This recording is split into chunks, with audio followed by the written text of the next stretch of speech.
ఏ franchise వాళ్ళు కూడా secret recipe అనేది ఎక్కడ చెప్పరు బయట, ఎందుకంటే వాళ్ళు మెయింటెనెన్స్ చేస్తారు. సో నేనేంటంటే నాకు ఏదైతే ₹1 మిగులుతుందో అట్ ది సేమ్ వాళ్ళకి కూడా మిగలాలి.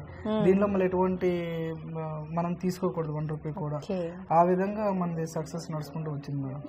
అంటే ఇప్పుడు చాలా మంది ఒక హోటల్ పెట్టాలంటే ప్రతి ఒక్కరు లైక్ మీరు కూడా ఇంట్లో వంట చేస్తూ ఉంటారు, కానీ ఒక లిమిట్ ఒక 5 మెంబర్స్ 10 మెంబర్స్ వరకు, కానీ ఒక 50 మెంబర్స్ పైబడి చేసిమంటే అది కమర్షియల్ కిందకి పోతుంది. సో సేమ్ టేస్ట్ ఉండాలి, ఎందుకంటే 10 మంది తినే ఫుడ్. సో మనం ఏంటంటే ప్రతిదీ కూడా గ్రామ్స్ వెయిట్ బట్టి నేర్పడం అనేది జరుగుతుంది. ఎగ్జాంపుల్ ఒక 50 బిర్యానీలు ఉన్నాయంటే దానిలో ఒక ఏదైతే ఎంత క్వాంటిటీ తీసుకోవాలి, కొత్తిమీర కానీ ఒక రైస్ కానీ ఒక ఏదైతే ఒక రెడ్ చిల్లీ పౌడర్, సో ఏడ తిన్నా కానీ ఒకే రకమైనటువంటి టేస్ట్ అనేది మన దానిలో రావడం జరుగుతుంది. నేను చూసాను మెజర్మెంట్స్ చేస్తూ మరి మీరు చేస్తాను. సో అంటే మన దానిలో వేస్టేజ్ అనేది ఉండదు మేడం, ఎందుకంటే మన బిర్యానీ ₹59 కాబట్టి దీనిలో మనం ఇంకా వేస్టేజ్ అనేది ఉండదు. ఇప్పుడు లైక్ మీరు మొత్తం కిచెన్ అబ్జర్వ్ చేయండి,